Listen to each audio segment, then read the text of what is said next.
Yo, what up, guys? We back with another recap slash rant. This week it was the Falcons versus the Tampa Bay Buccaneers. Last time we won. This time we took the L. The final score was 29-25, and somehow, some kind of way, the Falcons, the Buccaneers, and the Saints all have the same record. I should have known this jump was gonna come, but anyway, this game was bad coaching on our part as far as the Falcons. It was terrible, but let me get to the ending. I think the title of this video is going to be like, we were screwed.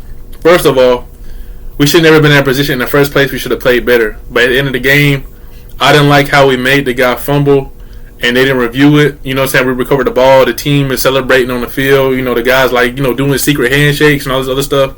Happy like, oh yeah, we won the game. We just got the ball back. They didn't review it. They did nothing. They let the ball play. Next thing you know, after that play, defensive holding on the guy who was really my MVP for this game, on the defense. And I'm gonna get into that in a minute. But this is the first game where I felt like the whole game was like, okay, cool, we was getting outcoached. Then when we had a chance to win, it's like the referees came out of nowhere. Usually I don't even talk about the referees, but this is kind of ridiculous. But let me go ahead and get into it. Let's go ahead with the Buccaneers. I like to start with the away team first, and then come to the Falcons, and then we'll see how that goes. Anyway, Baker Mayfield. Even though I give Baker Mayfield the most of respect, the entire game he did not do anything into the fourth quarter. So I give this man respect when it comes to, I guess you could say, being clutch. Even though he had a little help, but he came in being clutch. Baker Mayfield, once he gets going, he doesn't stop. He's one of those momentum guys. If you get this man comfortable, if you get him consistent, he's gonna keep just destroying you. He's that guy. He's a high motor type of dude. Once he rolls, he keeps on rolling, and he'll let you know about it. He'll be hyped and all that other stuff. That's how he is. Baker Mayfield, 14 for 29, 144 yards, 2 touchdowns, an interception. He really wasn't the main part of their offense. And by the way, this man has the fastest handoff to a running back I've seen in the NFL history. I don't know if y'all noticed, when he was handing the ball off, like, it was just instant. Like, right when he caught the ball, he just, like, quick. This man Baker Mayfield is nuts, bro. But the story of this game was their running back, Rachaad White. Is he a rookie? No, he wasn't a rookie. But anyway, this man had 25 carries, 102 yards. I believe this is the most rushing yards by any team going against the Falcons. I've never seen nobody run against us like this, but guess what? I know why. First of all, Grady Jarrett's hurt. Shout out to Grady Jarrett for giving out toys this past weekend. Shout out, he gave toys to my girl, her daughter, and stuff like that, and everything. It was cool. Shout out to Grady Jarrett for giving back and being a part of the community, stuff like that. It's great, man. It was good stuff right there. So shout out to Grady Jarrett. But we're missing Grady Jarrett. We are missing David Onyemata, if I'm not mistaken. I don't think he played today. Street, he was in there. He got hurt. So the interior defensive line was getting destroyed. They was going nuts. I'm talking about they was getting completely demolished, freaking pancake, pushed all the way back. The freaking left guard was tapping the center the whole game. Like, me and my brother was talking about, we didn't even know that you can do that. They were just tapping all, like, what you tapping the center for? I didn't even know the center, nobody else besides the center can do that. But he was doing it the whole game, and I guess that's their way of saying, oh, I'm about to pancake this dude, or let's pancake that guy. They had some crazy communication on the offense. And by the way, out of all of this, the Buccaneers are known for one player. After Tom Brady left, they're not known for Baker Mayfield on offense. Well, I ain't going to do Chris Godwin like that, because Chris Godwin is good. He is an elite receiver. But the main talk is Mike Evans. I would say it like him, Mike Evans. The dude only had one catch for 8 yards. It seemed like he didn't even come into the game until like the third or the fourth quarter. But he only had one catch. A.D. Terrell did great, but it is what it is. I'll get to the Falcons next, but the main story was definitely their running back. Even their running back had two receptions for 33 yards, but that 102 yards rushing, we can't have that, man. They came in and we got outcoached. The defense, I believe, played great pretty much the whole game. I hate how they got tired at the end. We should have closed it out, but let's continue on with the Buccaneers. As far as their defense, they played really good defense. They were swatting the ball. That dude that got an interception, Antoine Winfield Jr., his dad obviously played in the NFL. Gaines had an interception. Kalijah Cansey, who I like, he went to. Didn't he go to Clemson? If I'm not mistaken, I like Kalijah. Didn't he go to Clemson? No, he went to Pittsburgh. Kalijah, I'm thinking about somebody else. Kalijah Cansey went to Pittsburgh. I like him though. He was one of the guys in Madden or whatever I said who was going to be good coming into the NFL. So good stuff to Kalijah Cansey. I forgot that's what school he went to though. But anyway, I don't know, man. It was just crazy. We had Desmond Ridder threw 3 picks this game.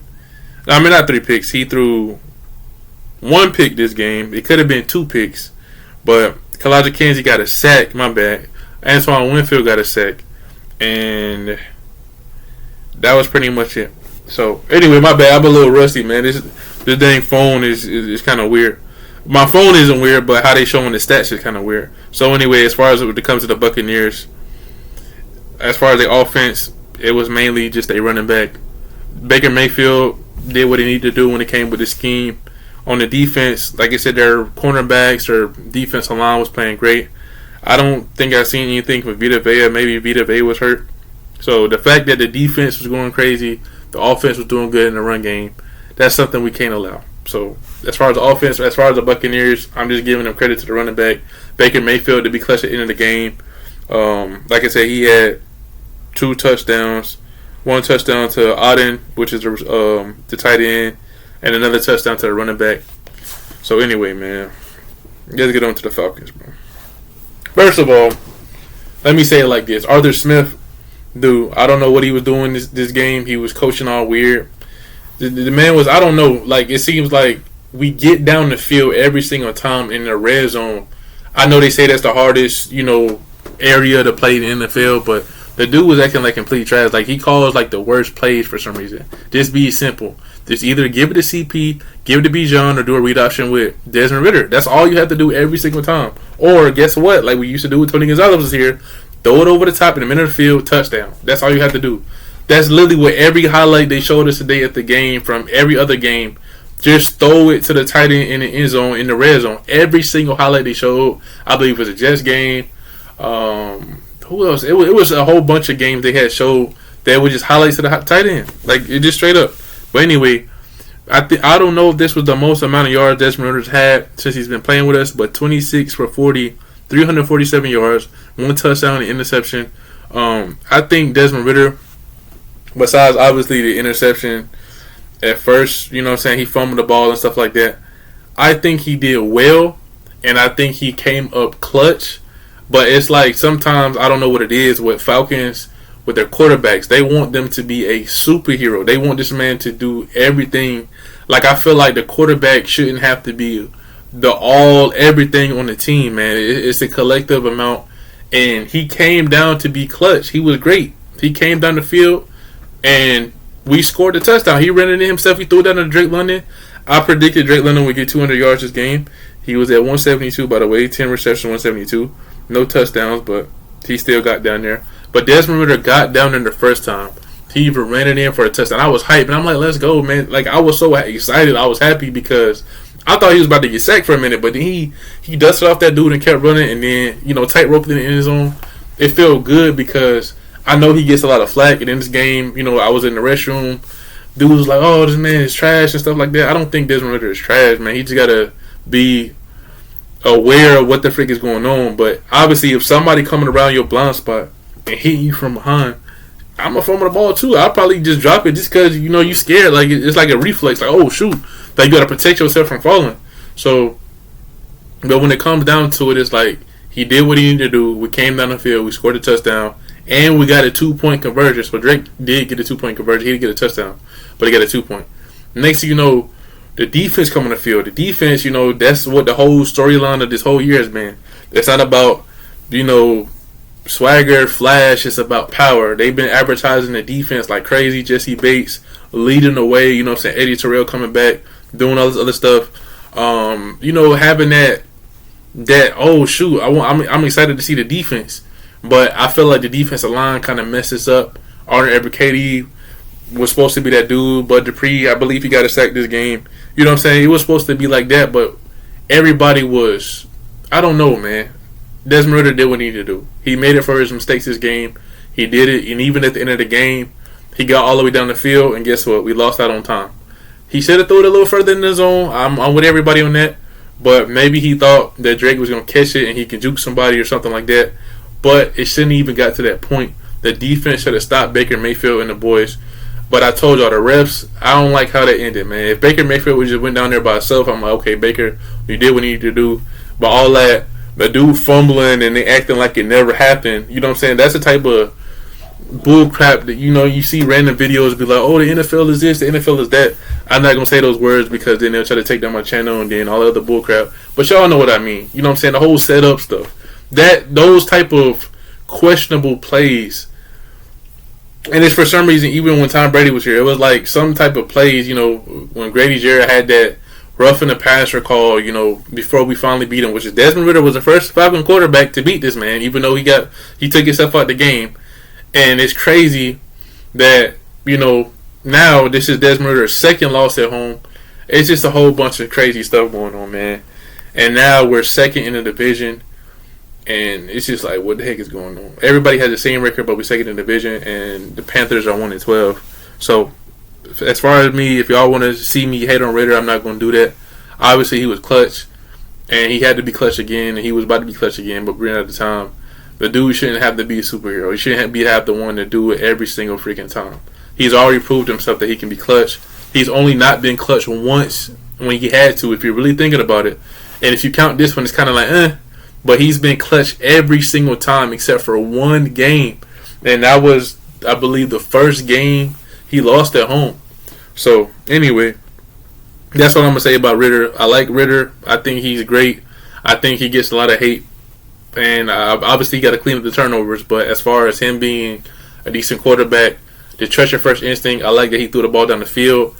Arthur Smith, it seems like after the TV timeouts, he calls the best plays because I don't know what that's about. But right after the TV timeout, he come out, he do what he need to do. Then we get to certain aspects of the field. He does dumb stuff. First of all, that pick that guy did on the Buccaneers, that play was dumb. Let me just talk about the whole thing right now. Now I'm getting into it, man. That was the dumbest play call I've ever seen. The dude, I think it was Bijan. They motioned the guy out in slow motion, and then they hiked the ball. And then, how dumb is that? Why don't you motion the guy out, hike the ball while he's in motion, or while he finally passes the quarterback? So then you hike it, then you throw it. You can do that. They're gonna motion the guy before the play, and wait till he stops. Call hike, and he's gonna look at him. Oh shoot, Bijan Robinson's right there. I'm looking like, yo, I seen it myself in the stands. I'm like, yo, this man about to jump this. I already see it. As a defender looking straight at the dude come, I'm like, oh, shoot. They been talking about Bijan Robinson trying to get the ball more and all this stuff. They up there playing the dude's highlights before the freaking thing. The next thing you know, I would have freaking dove on it too. That man read the heck out of it. Everybody named Mama seen it coming. Why the freak would the coach run that? That was stupid. That was one play that I was just thinking that was the dumbest play call of the whole game. Then they keep doing the same stuff. Jake Matthews got hurt at left tackle. So next thing you know, most of the runs went to the left side, and that's what we was being hurt on. That makes no freaking sense.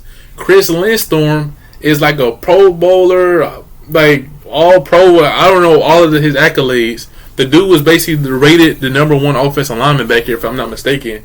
But yet, I don't know. Is the dude not playing or something? Is Chris Northstorm hurt? Because why are you going away from your best freaking guard or best lineman on the team to go the other way where we're injured at? That is freaking stupid. That's dumb. That's dumb. That doesn't make any sense. I don't know if they got Shaquille Barrett or something like. They still got Shaquille Barrett over there? No, he don't got no highlights. Oh, he do got a highlights. The dude had 4 tackles this game. That number 27 McCullum dude had 9. Shaquille Barrett lined up on the freaking backup left tackle. What you think is gonna happen? The dude's gonna be getting mushed in his mouth on the other side. So anyway, that's how I feel about Arthur Smith's play call in this game. It was trash.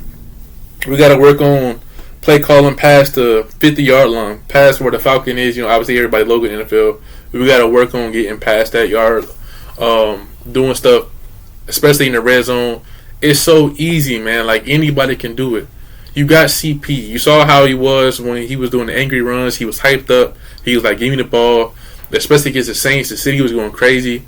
It's like every single time, even when Julio was here, every single time somebody makes a big play, they take him out instantly. How is somebody going to keep going? How is somebody going to get momentum? How is somebody going to get in the zone if you keep taking them out after they do something good? No, let them stay in there. Let them get rowdy up. That's why the commentator, when Tyler Algier gets the ball, he be like, just get a ball to Tyler. Every time he says that, Tyler goes in for the next couple of plays.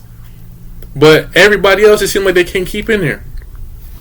So, man, this junkie's stupid, bro. Like, and then somehow they still freaking put in this man. What's the dude's name? I done forgot his name. The dude has been deleted from my freaking brain. But oh man, Van Jefferson, the dude is just out there with the clothes on, with the jersey. Like, why is he out there on the field? And I didn't even know Mac Hollins was. I thought he was out for the whole season. Mac Hollins came in and was just standing there with his hair fluffed up like he was doing a Head and Shoulders commercial with Troy Polamalu or something. The dude was just standing there. Did he even do anything? Man, what is this, man? Did he do something? Hollins had one catch for 4 yards, and I think it was like on a third down or some stupid stuff. It was a dumb play call. I don't know, man. Kyle Pitts, glad to see him get a touchdown. The dude was wide open. I guess they was like, yo, they don't utilize him. They got the man blocking the first round pick tight end. Let's make him block, and let's throw to the second string and the third string tight end. Like, how dumb is that, man? Like, I understand you want to not know, okay, you know, if it's 3 tight ends out there, obviously you want to have some trickery. But why are you having your first round pick block, bro? That makes no sense. Why is he blocking? The same thing when Kyle Shanahan was here the first year, they had Roddy White blocking. Why are the playmakers blocking? Why on third down the playmakers are off the field? Why in the red zone the playmakers are off the field?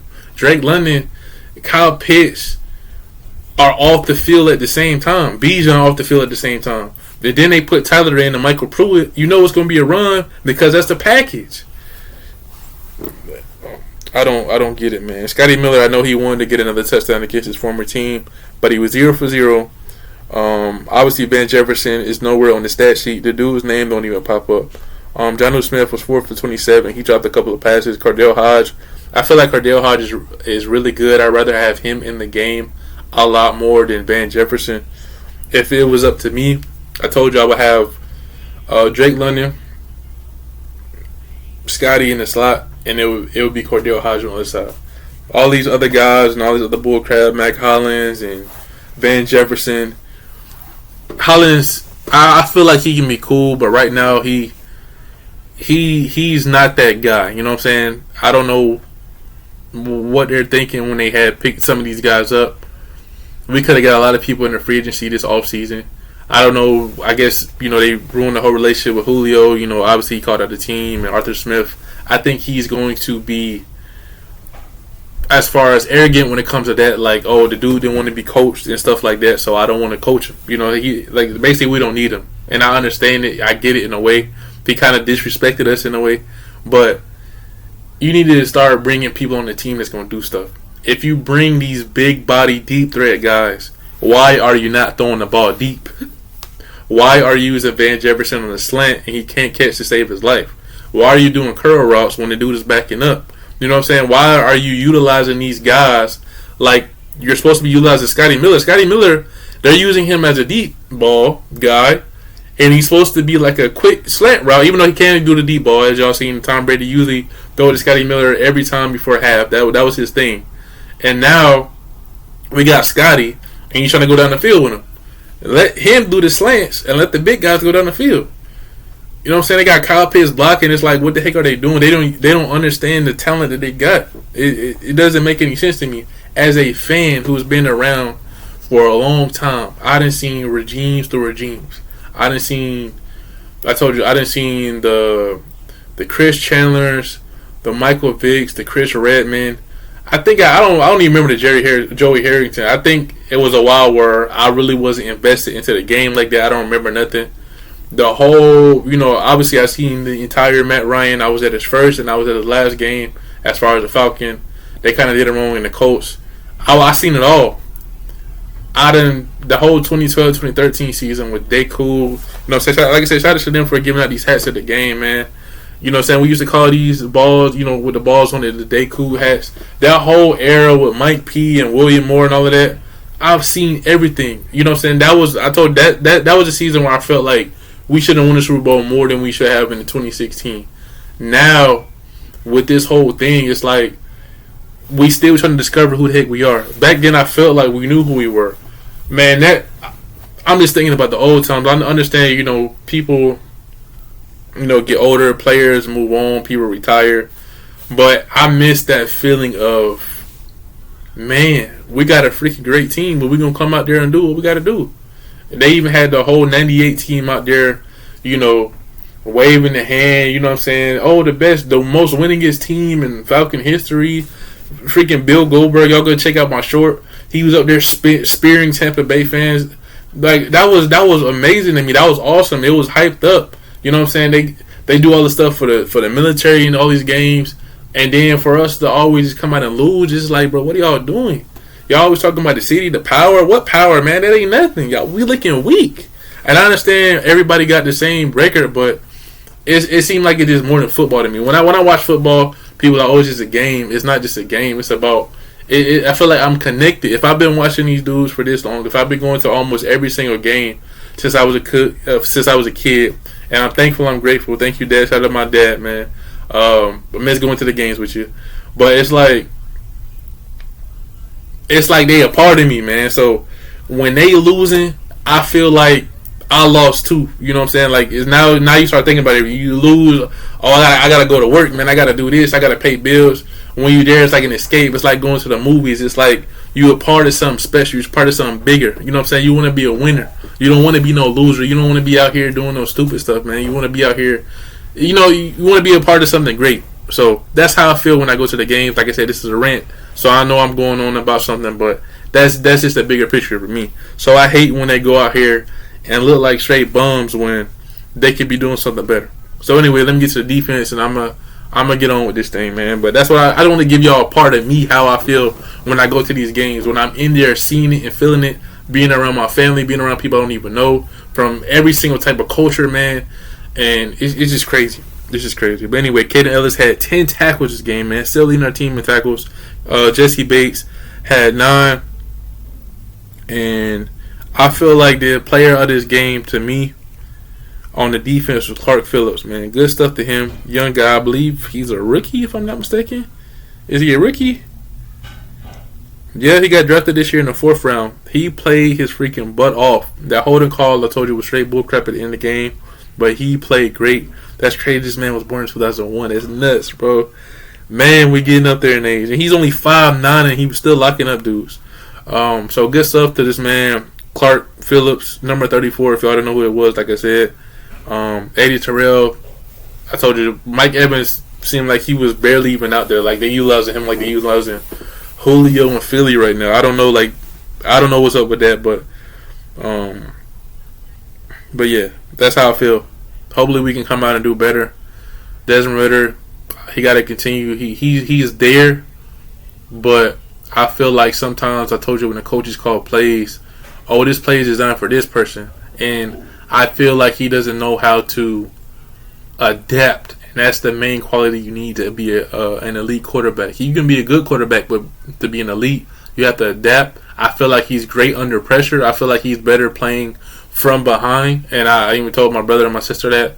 I told him, I was like, he just like playing from behind. That's what he like to do, and it seems like all our quarterbacks have been like that. Matt, obviously, most something in history. Desmond Ridder, he did what he needed to do. Only person that wasn't clutch was Mariota, and I told y'all that.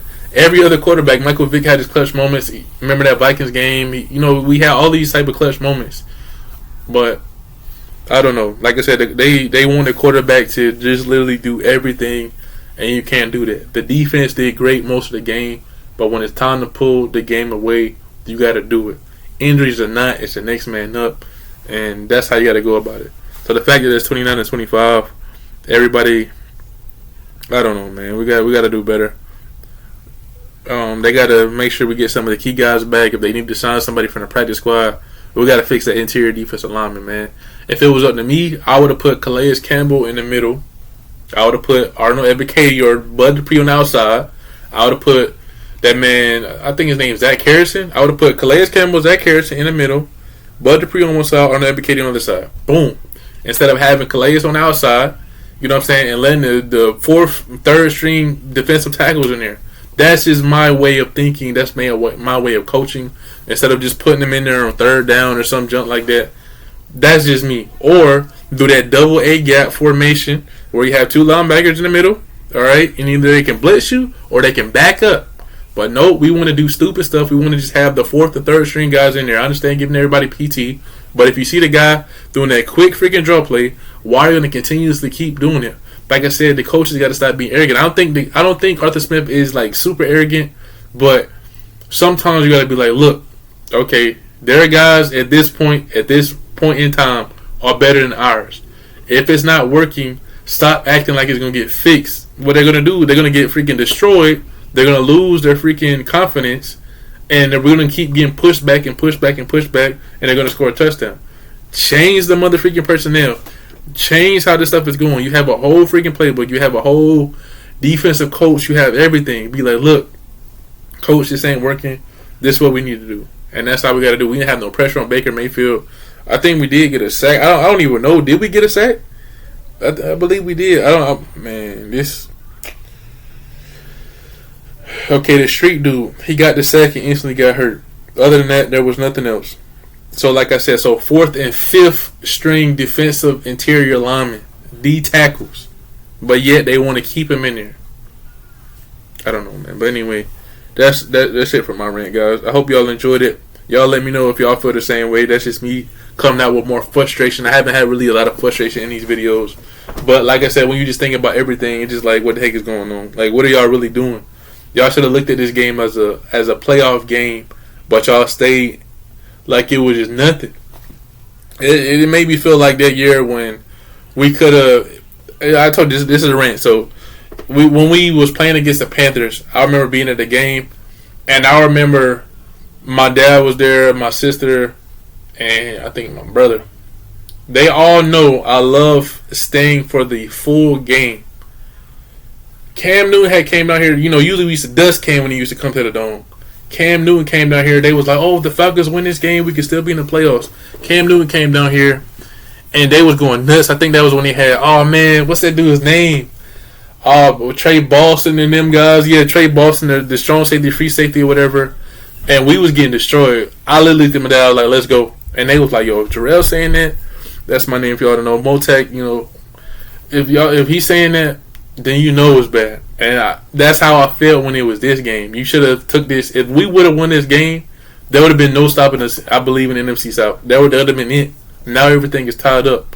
Now everything is all storyline. Oh, what's going to happen in NFC, headlines. You know, freaking popularity, storylines, bullcrap. I don't like stuff like that. I understand it's entertainment. You know, they say football, NFL is labeled as entertainment and not sports. Now I get it. I get the whole thing. I don't like that stuff, man. I like it when I talk about it. You know, I can say this, but I don't like it from a fan standpoint. I want to dust these dudes out. I don't want to go to a game every time and feel like my freaking chest is going to pop out. My heart is going to pop out my chest every fourth quarter. I want to blow somebody out how we used to do. Remember that? Speaking of, I was just thinking about that game. The Tampa Bay game when Mike Smith was here. I believe we destroyed them like 56-3 or something when Mike Smith was here. And what was that man? Dan Scooter. Oh man, what was the dude name? Like Pat Skiller was on the team. Dan Schiller. Something like that. The dude had got the fumble recovery and went all the way back. Y'all go back and watch that game, man. That's how we should have did today. We should have freaking obliterated, completely destroyed these dudes. But we let them off the hook, and oh man, this was bad, man. This was bad. It could have been so much better. It could have been good, but it's a team game. It's a team effort, and we got to do better, man. So anyway, let me see who we play next, and I'm in this thing off. Long rant. By the way, if y'all want discount from YouTube TV, man, it should be in the description or the comments below or whatever. But anyway, we play against the Panthers next, and it's going to be in Carolina. I don't even know about that game, man. Andy Dalton probably may play, or whoever they got, Bryce Young. I don't even know no more. And I guess that's what they want. They don't want you to know. They don't want you to be like, oh yeah, the Falcons got it. They want you to tune in, bro. And that's what we're gonna do. And we'll see how it goes. And shout out to Joe Flacco, by the way. Just quick note, Joe Flacco just going crazy with the Browns. Freaking Joe Flacco, 306 yards, probably even more. But anyway, I see y'all, man. That was it for my rant. Like it up, subscribe. Y'all go check out that Goldberg short that I got on my channel. It was cool. It was cool to see. It was cool to have that excitement during that game. Something I never got a chance to experience because I've never been to a wrestling event, but it was cool. It was cool to see my sister and my brother. It was a vibe as far as the city was, but you got to get those victories, man.